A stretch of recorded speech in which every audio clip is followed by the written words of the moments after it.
Hello, hello, hello, and welcome to QETV Live Show with your host, Miss H. I am just excited today about the show and about life, period. It's just such a blessing to be alive, to be well. I am so thankful that God has truly, truly blessed me, and I pray that all of you are doing the same thing, thanking God each and every day for just waking up, being alive, and being able to be and make a difference in someone else's life. So again, thank you for watching QETV Live Show with your host, Miss H. Remember, I'm live here every Thursday on Vox Wave from 1:30 to 2:30 in Clinton, Maryland. If you need to call in or if you have a question to ask me, please feel free to call in at 240-719-2560. You can call in, ask me a question or ask the guest a question. We'll try and get to you as promptly as we can. But again, we're live here on Vox Wave every Thursday from 1:30 to 2:30, where we bridge inspiration with information for everyday life. So what I want to do now, because we have such an amazing show today, we have a wonderful guest today. She's a guest to some, and she's not a stranger to others, but we have the lovely, wonderful Natasha Paris here today, and you don't want to miss her today. But before we bring her on, I just want to quickly give you some announcements and share some things that are upcoming events that are going on within the city and with what I'm doing and a part of. One of the first things that I want to talk about and show you is QETV Live is hosting a mix and mingle dinner cruise aboard the Odyssey. I'm going to throw up a picture real quick for you and show you the picture of the Odyssey. We will be going on October the 6th from 5 to 8. We will be boarding at 5, but the cruise actually start from 6 to 8. So you don't want to mix that. It's a dinner cruise where we're going to, mix and mingle with other business owners and, anyone that is interested in going. Please contact me at 240-353-3806. Yes, that's on October the 6th. It's a Sunday evening. So right after church, go home, take your 2-hour nap, and then come on down to the Southwest waterfront and join us for a relaxing mix and mingle dinner cruise. And then secondly, one of our very own will be a part of DC Fashion Week. Her name is Vanessa Johnson. She's a designer. She's been on my show before, and I just did not want to leave the show without mentioning Vanessa Johnson. She is featured in the DC Fashion Week, which will be held September the 27th through the 29th. I've had her on my show. She was here last year. She has come on this year, and she's a phenomenal designer. So you don't want to miss this fashion show. Daje Renee, she will have over 20 pieces, and she's local. And again, she's one of my very own. She's been here on the show. She lives here locally in the area. She's been in New York Fashion Week, but right here in your own backyard, go out and support Renee Johnson from Daje Fashions, okay? And the next event that one of our very own that is right here in this area, you can take that down now, Ron. It's a young lady that she's a pastor friend of mine. She's having a 2019 Feast of Praise, Women and Men of Substance. I hosted her here on the show before, Dr. Ajay. She was here, and she just wanted me to mention that it's a free Yes, free invitation. And that's also on October the 6th from 3 to 9. So if you're interested, feel free to contact me here at the show, or feel free to call us and we could get you in touch with her. And it's going to be in Hyattsville, Maryland. Again, you can go on her website. It's called Women and Men of Substance. It's a free event. She's giving out a lot of different literature and material on helping people to be their best self. You know what I'm saying?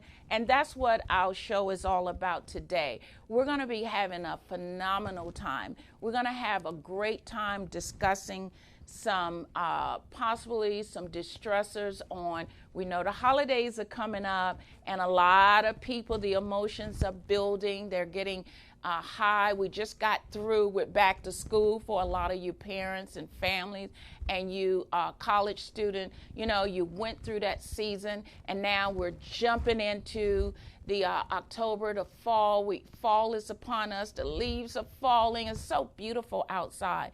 But anyway, we're going through those seasons of time, and before you know it, you have Thanksgiving, you have Christmas, and those seasons start causing us to get in touch with our feelings, our emotions. Some of them can be good, some can be not so good, but we want to talk about some of those things, and we want to talk about maybe some tips on how to help you. So that's why you don't want to miss this show, because we have a lot of just some little precursors that's going to help you totally just relax and think about intentionally, you know, live each day on purpose, okay? And we also want to remind you, all of us need to make sure that we go for our annuals, we go for our checkups. But one of the sad things that sometimes we do is we build that stigma once we hear the word mental health. So that's why, you know, in May is Mental Health Month. But for October, they took time out and brought it awareness back to just having a mental health day. So we're going to talk a little bit about that, because during this holiday season and during this season that's coming upon us, we need to sometimes just stand back and take that day and that breather and says, where am I in my life? So you see, lots and lots of things to talk about today, but most of all, our main focus is you living your best life, and how can you be productive in doing that? As well as, you know, we hear a lot that's going on now with people should love, but then you see a lot of hate. You got love, hate, codes of conduct, our attitudes, our behavior. What are the standards? You know, do we have standards in this country? Do we have standards in our cities? Do we have standards in our local government? And more or less, are the standards being raised up in the home? Parents, families, moms, dads, uncles, aunts. Where are our code of conduct, our etiquettes? That's the old-fashioned word we used to hear long ago, but seem like we've gotten away from it. But today, we're going to bring all that back. We're going to try and just fit all of this into our show today. But the good news is we have a special guest here today that she's going to bridge psychology with etiquettes. They call her the etiquette coach. They call her the etiquette therapist. So we want to be ready to hear some of these therapeutic ways that she's going to bring to the table for us. So right now, I don't want you to go anywhere. I'm going to go on a station break, and when I come back, we're going to dive into all those things that I talked about. I gave you a lot of things to think about, but the reason I did that, because I want you to open yourself up to hear more. Because you know what? When we know better, we do better. And that includes us all. And we have to sometimes be reminded and coached into what we need to do, or we need to be pushed a little bit harder or slightly reminded. These are the standards and codes of conduct that we should live our life by, you know, from our cell phones to our email to just every day speaking to our neighbor. It doesn't cost us anything to give somebody a smile throughout the day, or to handshake or embrace someone. It doesn't cost you anything. So those are the conducts and standards in which I would like to talk about today, and hopefully we can get around to and see, you know, what's going on mentally. Why don't we have more of that? Or if we do, how are we a part of making it happen so it can spread? Okay? Love you. God bless you. Stay tuned. We'll be right back.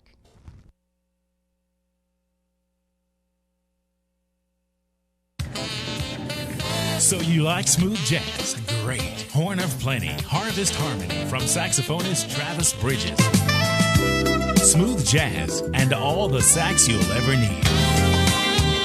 Available at travisbridges.com. 786-487-7338.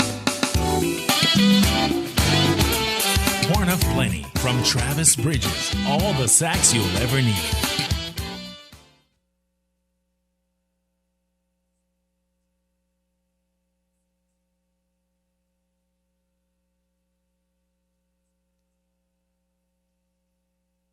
Natasha Paris St.Amand was born and raised in Brooklyn, New York, to Haitian immigrants. As a graduate of Temple University School of Education in Philadelphia, Natasha Paris holds a master's degree in counseling psychology and a bachelor's of arts degree in psychology from Baruch College. She has combined her love for counseling individuals who have experienced trauma of all kinds and or suffer from low self-esteem with her trained experience as a beauty consultant and makeup artist. Natasha Paris believes that etiquette coaching is a nice blend of the two worlds. It is all about your smile, because smiling, it allows people to want to engage with you. And then if that person is not feeling up to par, your smile alone will allow them to want to have a conversation with you. Natasha Paris offers the need to beautify and refine not only what is on the outside, but what is primarily on the inside. People want to see your face, they want to see your smile, and they want to hear what you have to say. But if they're focused on your long lashes, the lashes when they go to the nail salon and they offer a deal, you get your nails and your lashes done together. And it's really big and it looks like it's a whole lot. We don't want to do that. She trains individuals to become confident in the areas of walking, talking, clothing presentation, skin, makeup, professionalism, and fine dining etiquette. Well, everyone can benefit from etiquette. You're talking about every race, every ethnicity, from 5 to 99. And so don't feel like etiquette training is something that you're beyond. We want people, when they meet you, to see you and to hear you. We don't want people to get distracted by your lashes or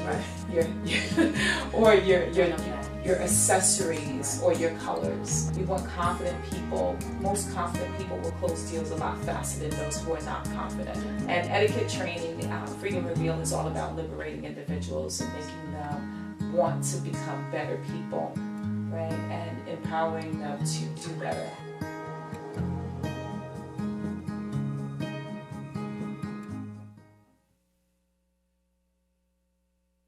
Hello and welcome back to QETV Live Show with your host, Mrs. H, and with my special guest co-host, Natasha. Yes. How are you, Natasha? I'm doing so awesome. You look awesome. Thank you. That's all God. Let me just say that. Yes, you look awesome. Thank you so much. Glad to be here. Welcome again, guys. Glad to be back. Yeah, she's back. She's back. She's back. So for some of you who she's maybe a stranger to, we're going to allow her to get caught up a little bit. I just want to remind you guys to please right now go on your social media and let someone know you're watching QETV Live show with your host, Miss H, and special guest co-host, Natasha Paris. We're going to have an amazing show today because you remember, we just right before the break, for some of you who just tuned in, we were talking about the psychological side of what's going on during this time of the year and what's going on in our society and how can we blend that together. And I have an etiquette therapist, let me get that right here, that's going to help guide us. She's going to guide us and share with us some tips and some wisdom on how we can get from point A to point B. Yes. So let's start out first, Natasha. Yes. Please remind my guests who you are, some information about your background, and then we'll jump right on into those de-stressors and those tips. You are so awesome. Thank you for that wonderful introduction. For those who don't know who I am, my name is Natasha St.Amand, Natasha Paris, St.Amand. I am an etiquette therapist. People often ask, like, what is that? Like an etiquette therapist. Absolutely. Tell us. Never heard that word or that title or that brand before. But let me just kind of give you some background history, right? So I've lived two different worlds. Sounds crazy, right? But I have always been in the arts as it related to dance and styling and being a model for just a few years, not a whole lot, and being primarily a makeup artist for a very long time and really supporting people as it related to their presentation. I worked with pageant girls. I've worked with so many people as it related to just becoming their best self from a presentation standpoint. I'm originally from Brooklyn, New York, and born to Haitian immigrants. Both of them, my mom and dad, are from Haiti, which is in the Caribbean, right? Okay. And my parents came to this country with the hope that they would give us a better education and a better life. And so as I was living this life of being in the arts, I had parents that would say, I don't know what you're doing, but we came to this country to give you an education. So that stuff is always going to be a part-time thing, right? Or they didn't really understand it, right? But I also at the same time had a love for understanding the human mind and psychology and working with families and children in need. And so while I was simultaneously in tandem doing this life, right, as an artist, I was also going to school and I was learning about the mind, and I was really doing some good work as it related to providing people with therapy, counseling, things of that nature. And so as a result, a couple of years ago, I'd always, for a long time, almost 15 years, living these two worlds in tandem simultaneously but separate. And a couple of years ago, maybe about 4 years ago, I had a friend of mine who said, you know, you're doing such great work, but why don't you bring it all together? Right. And it just didn't make sense to me, but God always reveals what you need at the right time. And I said, that's interesting. I thought about it, but it just always seemed like a foreign concept to me. And so I decided to see how that looked. And what I noticed is that people really received what I was putting forth, right? Because it was about presentation. Right. But what we found in just my work, bringing those two worlds together, was that oftentimes you had people who looked great, right? And they can speak well. But when you really started to talk to them, you realized that there were some serious mental health issues that were happening, whether they were dealing with depression, whether they didn't feel as beautiful as they looked on the outside.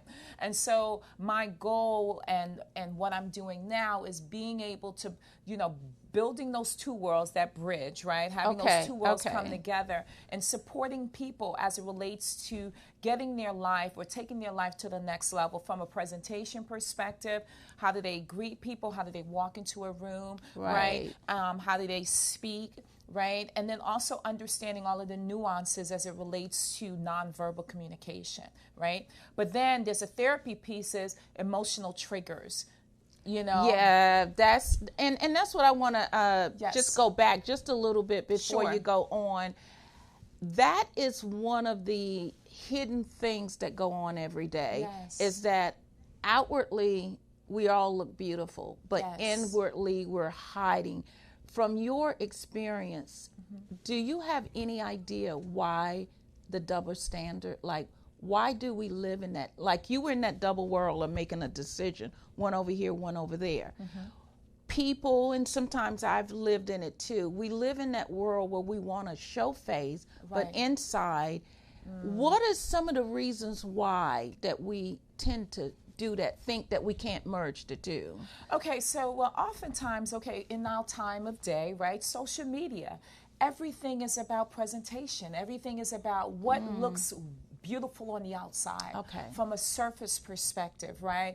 You know, having all of the beautiful, like the nice homes and looking the part, right? And having the great makeup, and the men having the great suits, and, you know, or being able to display a perception of what you believe people want to see. Okay. Right? But then you have individuals who in the same realm is dealing with a whole lot, and it's especially within the African American community, the Asian community, the Latino community, that mental health or having good health, mental health, is taboo. Like, if you have a mental health issue, do not talk about it, right? Just put everything in your clothes, look the part, keep your mouth shut, smile, and everything will go away. But that doesn't happen, right? This is Okay. why you see people who are celebrities. They have everything, but then they Yes. take their own life, right? And you question, how did that come to be, and what happened? And that is the big question, that we do that every single time. And now, to be honest, I've gotten to the place I don't say that anymore, because I say it can be. And when you begin to understand that these things can go on in the same world, like you said, that perception, Sure. we cover up with clothing, with makeup. Yes. So what would you suggest that some of your techniques that we begin to demask, where do you start? You start with being honest with yourself. Oh, I love that. I mean, it's simple, you know. Okay. It's a blessing when you have people around you who have no problem being honest with you, right, about your mess, right? But it is a huge problem when you have people who say, yes, it's okay to be messy. It's okay to be that way, right? Okay. So look at your surroundings, but then look at the people who you're surrounding by, right? But more importantly, look at your experiences. What kinds of experiences are you having, right? Are your experiences negative, right? And then start to look at, wait a minute, you're the common denominator in all of these interactions. Okay, what's happening here? Like, what's happening? Is it me? So just because I move, I didn't leave how I felt on the inside. Going from one city to another city don't change me. No, it doesn't, right? So you have to first start, and your question was, what exactly is that? How do you identify that? Being honest, writing things down, like as it relates to, you know, how do you feel about the way you look? How do you feel about how you interact with other people? Are there fears associated with it? Are there anxieties? Because what we find oftentimes is that a lot of our fears and anxieties normally stem from childhood. It stems from childhood, because what I've in my counseling sessions, I will have grown men who are 50, 60 years old crying, sobbing because of something that happened when they were 7. Wow. And they held on to it, right? So being honest with yourself, writing those things down, and making a commitment to change those things. And you may ask, how do I do that? Yes. You do it. It's a process. It's a process. So everyone has a different treatment plan. Like, everyone has a different way of doing it. But I say, talk about it, write about it, and do something about it. Yeah, that sounds really in a nutshell, but it needs to be more detailed, right? But the thing is, the good news is that it can be done, and we have to start somewhere. And I love the fact that you say start with honesty, because it's only truth, when we face the truth, that we can literally begin to be free of the battle. Because I've always heard in counseling session that making up your mind is 90% of the battle. Once you begin to be honest with yourself, make up your mind and acknowledge those things. Absolutely. You know, that form of acknowledgement. So we need to acknowledge where we are. And you may be able to just sit down with someone Yes. to find that out. Right. So would you suggest a friend, or you suggest someone you don't know, or where do I begin that's an easy, to be honest let with me tell you, someone? That's an easy one, right? Because friends will give you advice even when you didn't ask for it, okay? Most certainly. And they're coming from their own experiences, and they can also be very judgmental, right? Even though they love you to death, they can also offer their own judgments. And also, not just that, they love you so much, sometimes they won't tell you the truth because they don't want to hurt your feelings, right? Okay. So what I will often say 100% of the time, not 98% of the time, 100% of the time, go to someone that you don't know, that you feel comfortable with, right? Because of the fact that, especially therapists, we are trained to hear, we're trained to actively listen, and we don't give advice, right? You know, the misperception or misconception is that, you know, okay, I'm looking for someone just to tell me what to do and I'll just do it, right? Yeah. All of the answers that we're looking for is already within ourselves. You know, God has created us in that. God has created us to be so well equipped, right? You know how when you look at the animal kingdom, National Geographic, right? What is it called? National Geographic. Okay, right. You got it right. Right. When we look at that and we see animals in their natural habitat, everything that they need in order to defend themselves are already within them. Everything, down to the shellfish, right? Down to, you know, from the lion, tiger, to everything that they need. And that's the same thing with the human, you know, the human body, the human mind, is that we have everything that we need. And if you're totally connected to the Creator, He gives you answers that you, because of all of the things you've dealt with, has been hidden.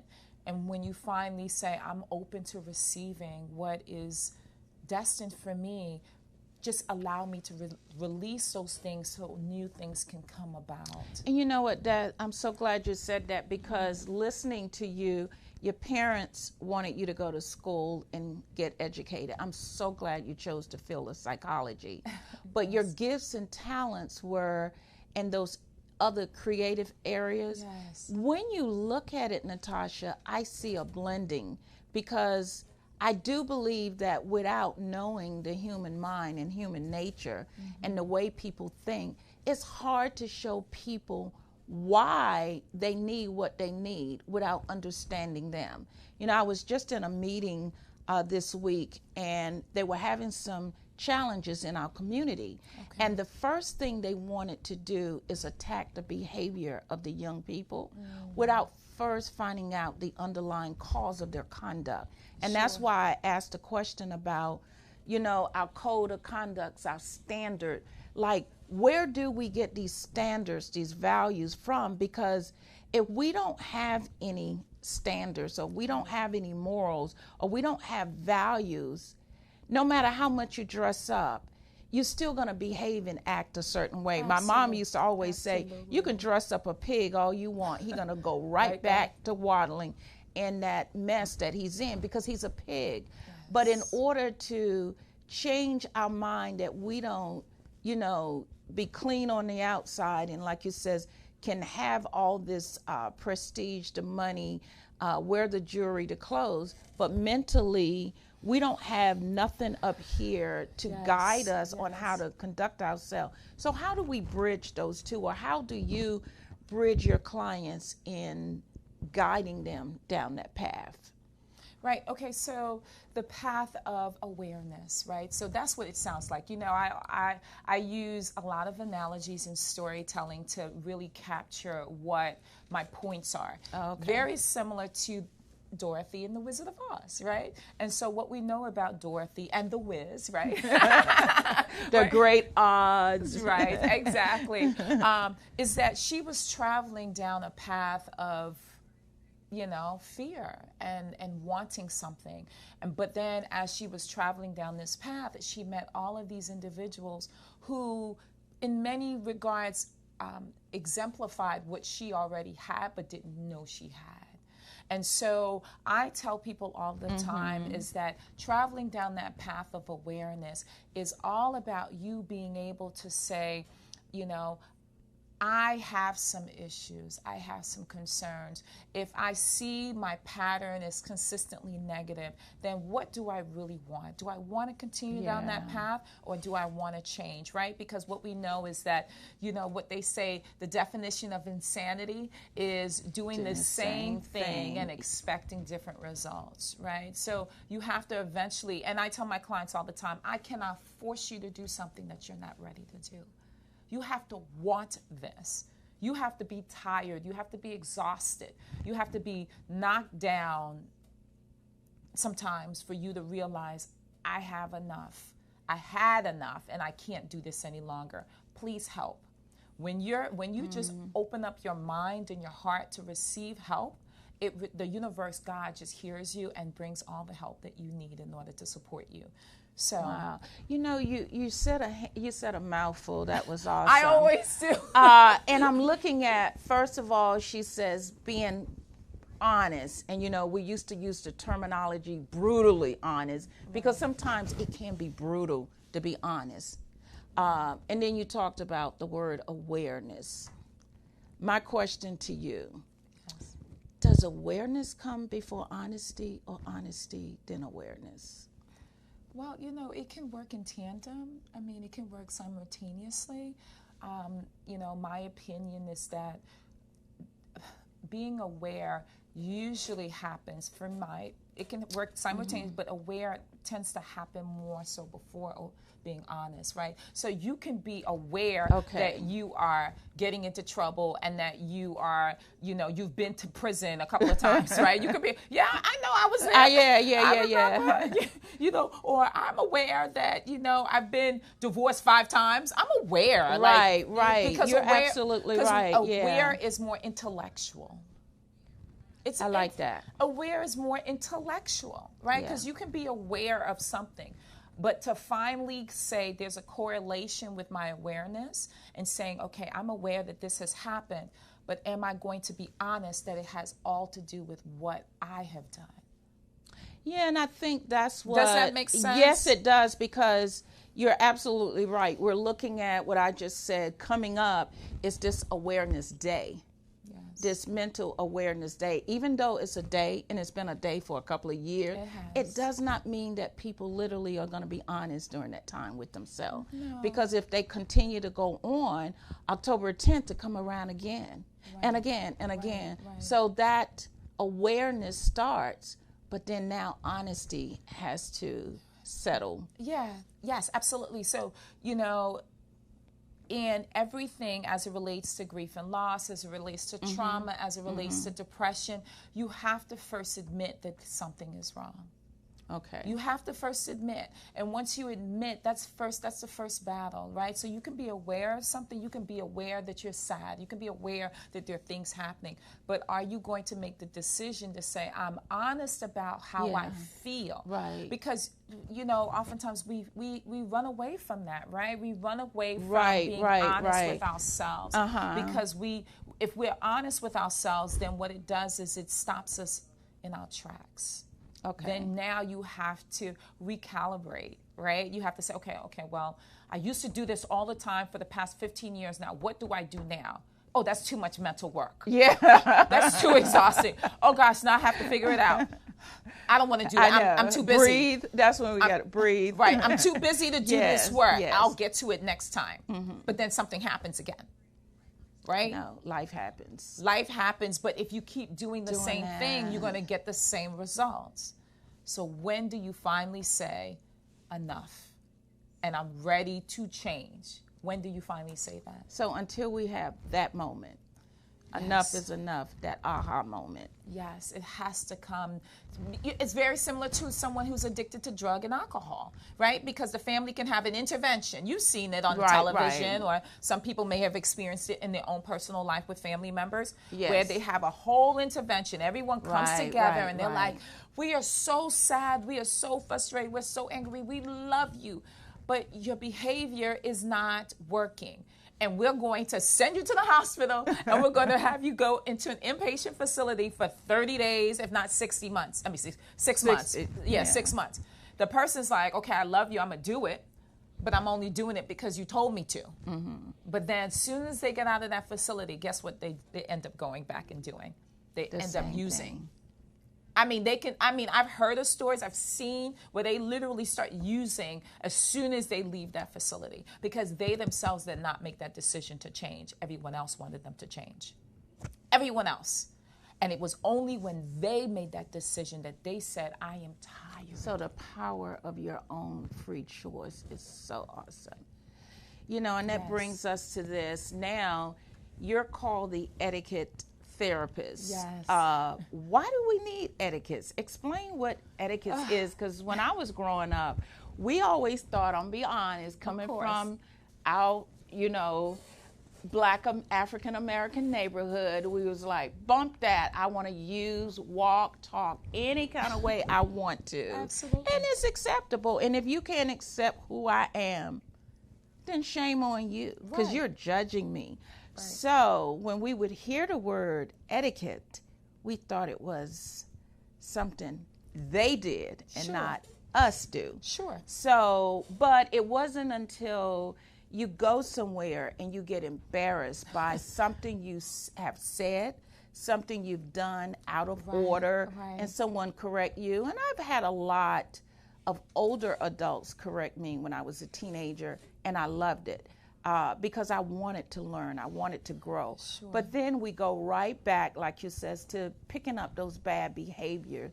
How do you merge the two together to help people define those standards and those codes and the conducts and our relation as it relates to etiquettes? How is that bridge with psychology? Okay, so that is one of the most frequently asked questions on my website, as well as just face to face. Like, why is it necessary? Right. And I say to individuals, I'll give them the analogy of playing football. Right. You know, if you want to play football, you have to know the rules. Because if you don't know the rules with any sport, just using football as an example, if you don't know the rules, guess what happens? You get disqualified. Right. You're not able to move ahead and score, right? Or you or you just can't play, right? And so this is when it comes to the, you know, game of life, right? Because it is a game, and I hate to put it that way, right? People say, I don't want to be played, or, you know, people are playing me, or whatever that is, right? You are part of this chess game. Whether we like it or not. Whether we like it or not. So if you want to move your life to the next level, so if you want to just stay home and be a hermit for the rest of your life and not have any interaction, then you can have no etiquette at all. Yeah. But if you are wanting to take your life to the next level, as it relates to employment, as it relates to being able to move in circles that you were not totally familiar with, right? Wanting to feel comfortable, going to a restaurant, knowing how to hold a fork and knife, knowing what the glass is, which glass do you pick up when you're at a banquet or a black tie affair, or even just literally, you know, I'm working with sports athletes right now. And what we are realizing is that oftentimes athletes, they look at how talented they are from a, you know, sports perspective, right? But what we find is that they cannot function outside of the field. They cannot function to the point where actually being able to have a conversation. And so I say you have to know the rules of engagement in order to engage. It is just very simple. You have to know how to be able to walk into a room. And this is where the psychology piece is, because people will say to me, well, how do I walk into a room? Should I just walk like a soldier? I said, no, it actually starts right here.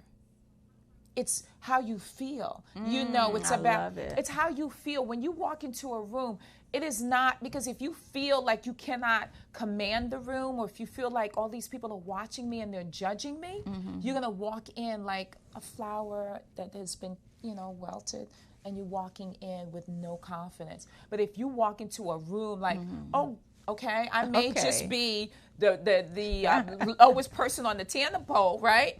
But I'm walking in here as though I own the company. People feel that, and it starts here.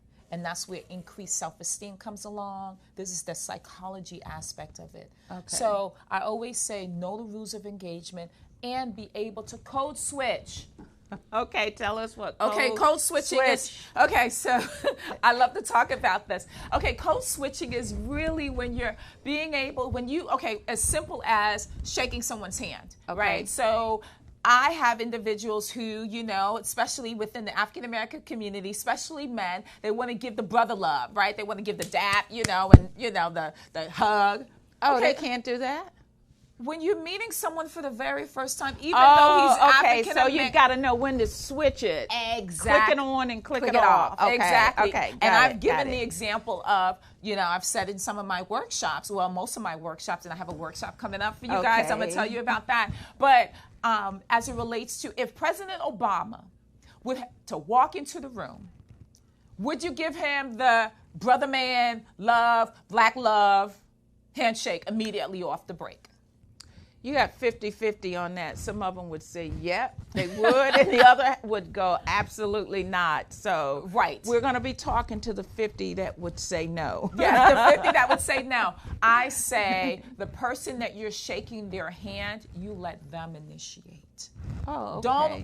Don't automatically assume because he's a black man. That's true. That he is going to give you that handshake. Because I get that a lot, and I sometimes it turns me off with someone that don't know me, especially my Caucasians, female counterparts. When they see me, they go, what's up, sister? Or they will say, girlfriend. I'm not your girlfriend. I don't know you.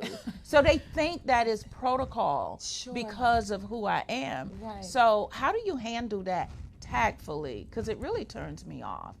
Okay, so that's another question that has been asked. You don't want to be rude about it, right? You definitely don't want to be rude. Sorry, I have been. Yeah, sometimes. I'm sure, right? But if someone were to say that to you, you would say, well, thank you so very much, ma'am. You switch it up from a professional. When they say it personal, you switch it up and you just become very professional. It gives them the nuances, the nonverbal. She's not being very personable and she doesn't receive it very well. Okay. As opposed to saying, why did you say that? I don't like that. That was me. Why did so you we say need to do some rehearsals on the next time we come. Oh, yes, we're going to have a table and we're going to do some etiquette. Yes, because I would love that. I like that because initially that's how I would answer. Yeah. And I thought that was defending myself because I'm thinking, okay, by now you should know not to do that. Right. And it's like there's always an excuse to give them a reason to do it if we don't step forward and let them know. But you're absolutely right. That Michelle Obama motto, when they go low, we go high. Right. And I think that we need to give people the benefit of the doubt. Everyone don't realize that it's embarrassing or it's not etiquette training enough where you say the right thing. So we need to give people the benefit of the doubt. Absolutely, because some people are coming from a very good place. They just, really from the very beginning, they want to be very personable. Yeah. They may have their own issues as it relates to race, and they may want to fit in pretty quickly without you assuming that they're one of the others who are ignorant and who, so it may be coming from a good place and not necessarily demeaning, but it comes across as demeaning, and they don't often know that, or sometimes they do and they do it on purpose. Who knows? But what you do is you go high and you just say, it's a pleasure to meet you, Miss. Yeah. What did you say your name was? And just and completely turn it around. And they get it.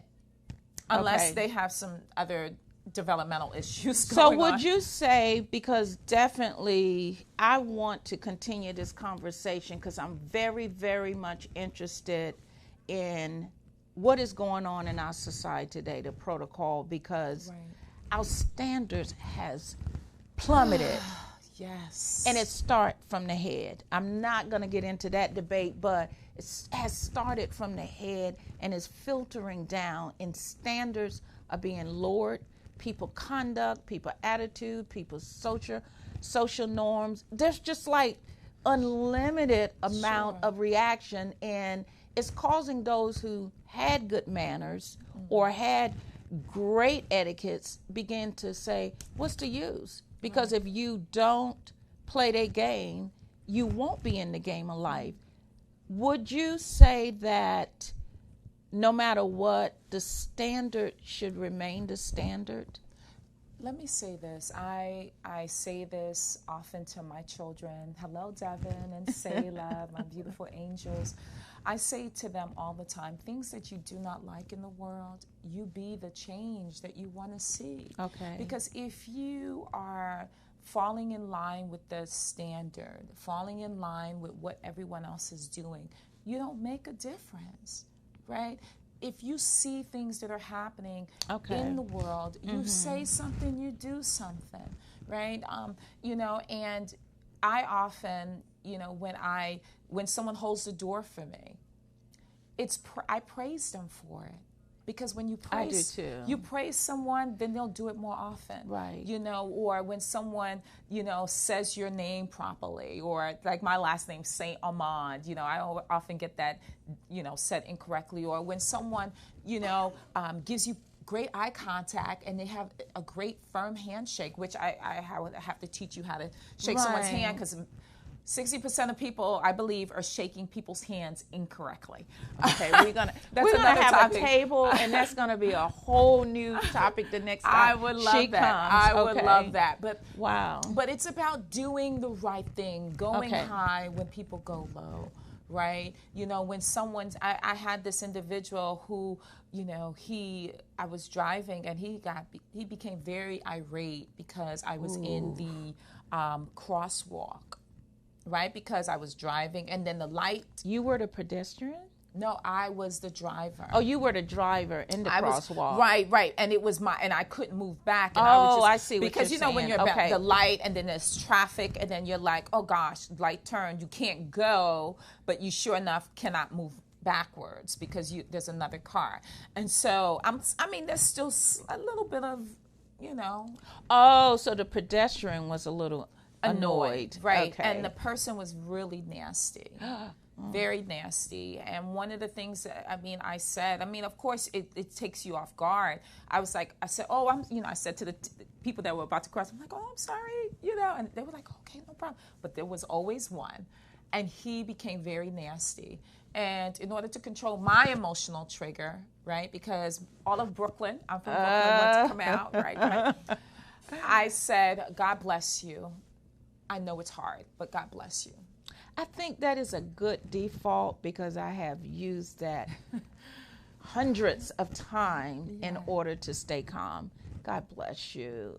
And I think that God shines on that because that keeps us from cursing. Yes. You bless instead of curse. Yes. So I like that. And I would say to you all, use that as a default. If you don't have anything good to say, don't say anything at all. But if you want to say something good and you don't have anything, God bless you works every single time. It does. It does. And that has helped me. The other thing I was going to ask you about is we've talked about the etiquettes.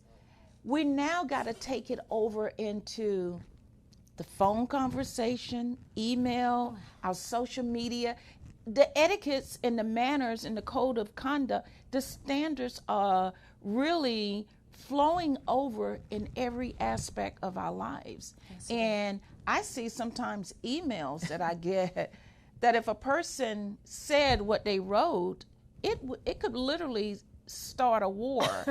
So are there etiquettes when it comes to that? Writing emails? Yeah. First thing is, do not write all your letters in caps. You're talking about that side of it. So even the like grammatically side of it. Oh, yes. Honestly, there are people who just cannot spell, but there's lots of spell check that's already. But what about if you're just using all the little 3-letter words that you're supposed to? No. Okay, so texting, I've seen it as well, where they're using texting verbiage for emails. Writing, instead of writing Y-O-U, they write just the letter U, right? Or TY, thank you, or just. So we just got to switch the hats. What's the word you just used? Code switch. Code switch when we are doing that, right? Right, because Okay. texting is meant for quick in a hurry. Quick, So okay. that's why the Gotcha. verbiage, the letters, everything is shortened. But in an email, you have more time to write out your emails and read and proofread it before sending it, right? So I see it often with millennials.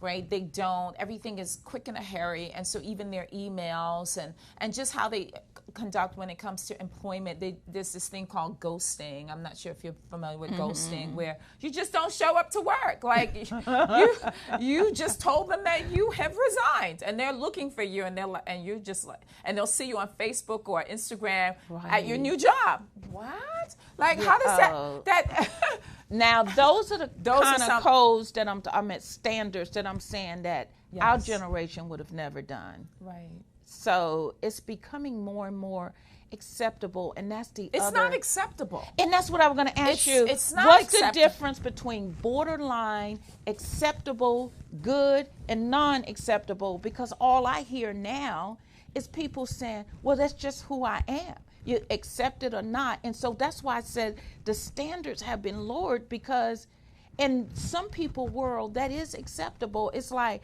I had enough. I quit. I'm leaving. I'm done. And it's like no etiquettes at all, no 2 weeks notice, no thank you for what you've done, Right. or a business deal like, I'm sorry I can't go with you, so give me a warning. Everything is like, too bad. So that's why it says, what is acceptable and not acceptable when it comes to business etiquettes? Rude. Oh, that's called rude. That's just rude. That's just rude. It's Okay. rude, but did of you hear course- that? She said it. It's just rude. Whatever is Wow. harsh, crass, rude. Like, Wow. because remember, I always tell people this all the time. Put yourself in the person's shoes. Put yourself in the person's shoes. Empathy is lost, I think, in society. People are, they do and say whatever to other people, and they don't like it. I mean, the person on the receiving end doesn't like it. The person who's actually delivering the message don't see anything wrong with it. Right? But it's only when it happens to them. So, and I say this in my workshops, be very cognizant of how you treat people, from employers to a homeless person on the street, right? Because levels of empathy is something that, yes, you're born with, but you can also develop. Because if you were to put yourself in the person's shoes, how would you feel if you owned a corporation, if you owned a company, and the person that you've employed just didn't show up to work that day with no notification? Right? So this is what, and even I speak to corporate leaders about this as well, is, you have to be what you are expecting. If you're coming to work looking like you just woke up, understand that your staff will do the same thing. Wow. If you're cursing at your staff. That's another level I'm hearing.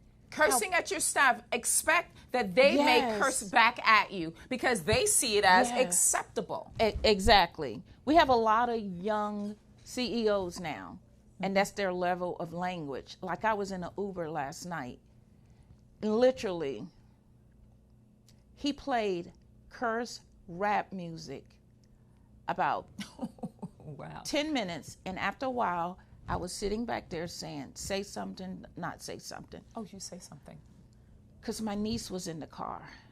My great niece was in the car, 11 years old. So I finally said to him, sir, I don't mean any harm, but I am not pleased with the level of music you're playing, because it has words that I do not want my niece. Actually, it was for me too, but I used my niece. And he didn't turn it off until he got out the car. Oh, wow. It's like, do you now just send in a bad review? Because they're going to go on and do it again. It's not the first time. Obviously, he felt that it's my car, I can do it.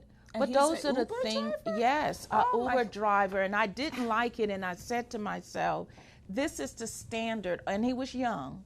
He had the man bun and everything, so I knew. I knew he was young.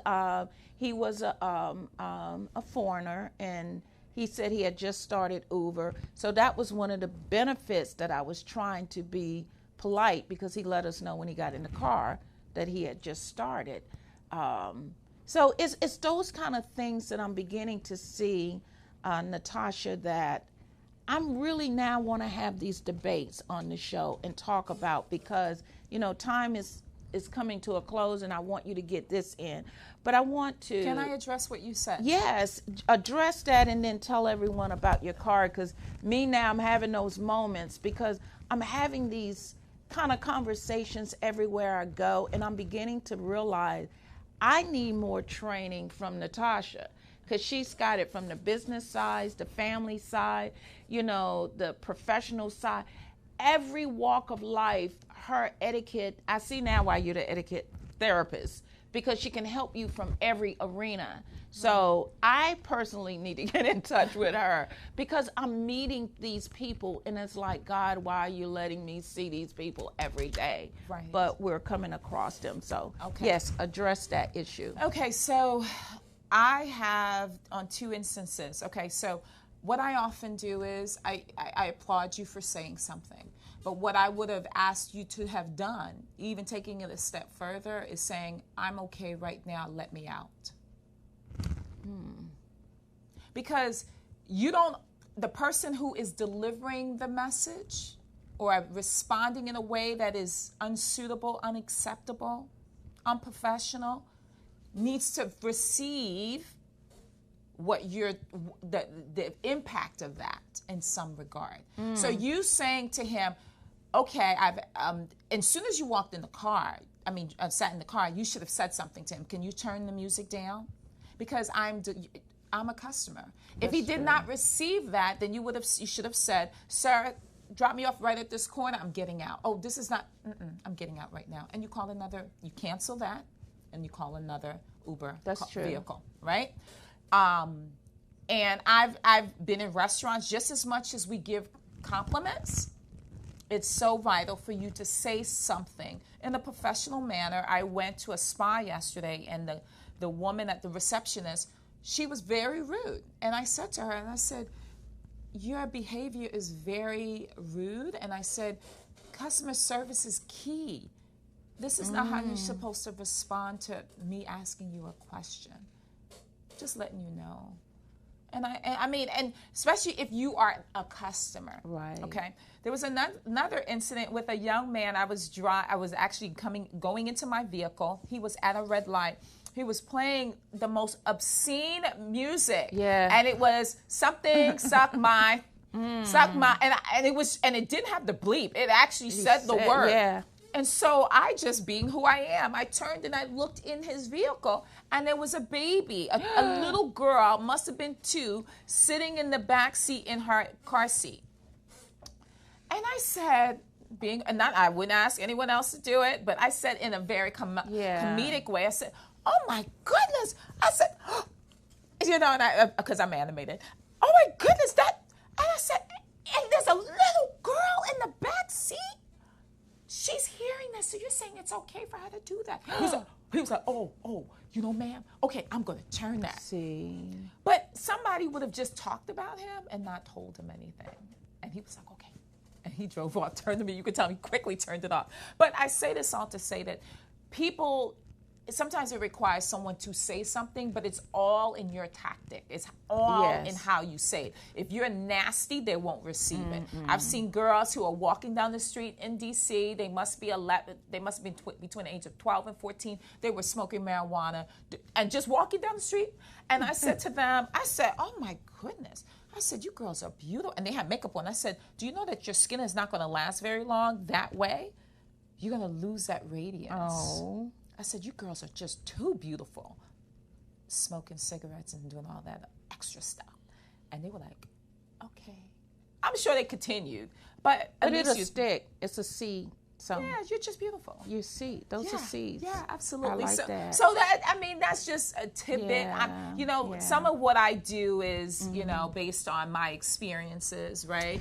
But you know, we got to come back and we're going to do Yes. some more of this. Yes. Tell us about how to find you, Oh, because my you got goodness. so much to offer. And Yes, our time I'm is coming to a close. actually hosting. I'm going to be doing a DMV tour. Oh, I love it. A free event. Really? Free event. So the first one is October 5th. This one is going to be in Woodbridge. I'm actually scheduling the one in Alexandria, Crystal City in Virginia. And then I'm going to be scheduling one in DC. And then I'm going to be scheduling one in Maryland. Wow. Yes. Okay. So free events, how to stand out from the rest. Basically, it's called Ready, Set, Live. I love it. Ready, I told Set, you. Live. Ready, Set, Live. It's free events, 50 seats.